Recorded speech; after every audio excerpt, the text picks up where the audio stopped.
जी chapter number 8 exercise question number 21 numerical जो है study the equilibrium statement में है जी। स्टडी द इक्विलिब्रियम, वाटर जो है वो कार्बन मोनोऑक्साइड से मिलकर हाइड्रोजन गैस बनाता है, साथ में कार्बन डाइऑक्साइड गैस प्रोड्यूस होती है। इसके हमारे पास जो पहला ऑप्शन है इसमें करना क्या है, इस रिएक्शन के लिए एक्सप्रेशन ऑफ Kp लिखना है और दूसरा जो है क्या करना है कि जब 1 मोल स्टीम मतलब वाटर और 1 मोल कार्बन मोनोऑक्साइड को क्या किया जाता है, रिएक्ट करवाया जाता है और इक्विलिब्रियम तक पहुंचाया जाता है, तब जो इक्विलिब्रियम मिक्सचर बनता है उसमें 33.3% जो है वो हाइड्रोजन गैस होती है।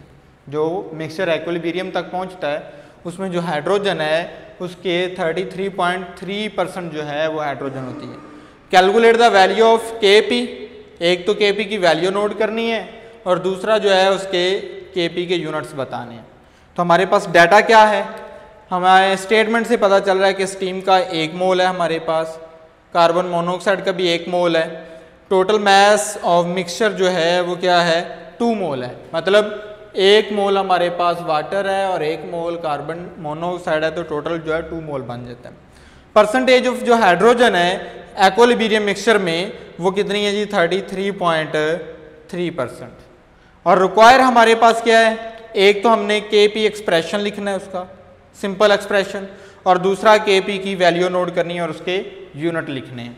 तो सोल्यूशन में हम डायरेक्टली जो है वो एक्सप्रेशन लिखते हैं। हमें पता है कि जो Kc और Kp का रिलेशन क्या होता है, कंसंट्रेशन और इंडिविजुअल पार्शियल प्रेशर एक दूसरे के डायरेक्टली प्रोपोर्शनल है।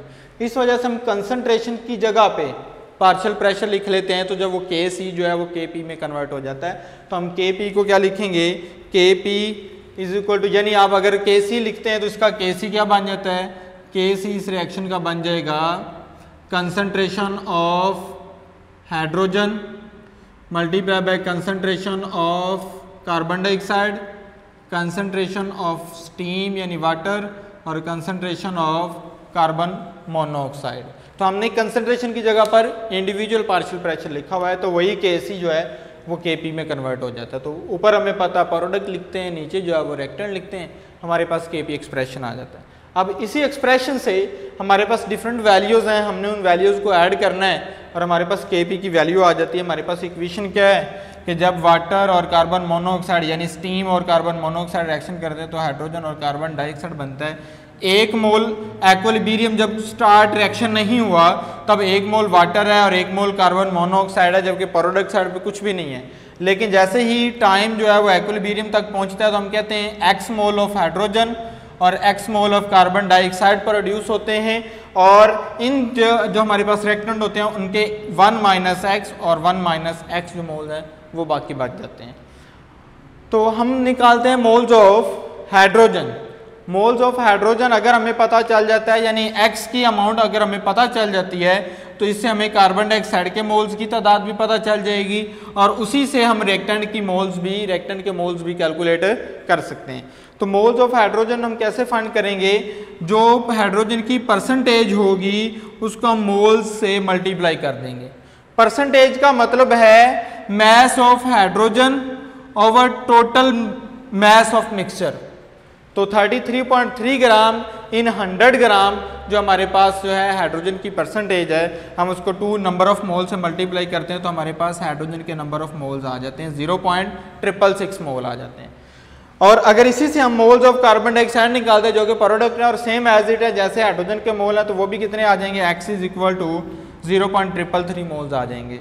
अब जब हम मोल्स ऑफ वाटर निकालते हैं, स्टीम निकालते हैं, तो हमने उसके 1 मोल से x को माइनस कर देना है तो हमारे पास आ जाएंगे 0.333। Same as it carbon monoxide के लिए भी हमारे पास क्या आ जाएंगे 0.333।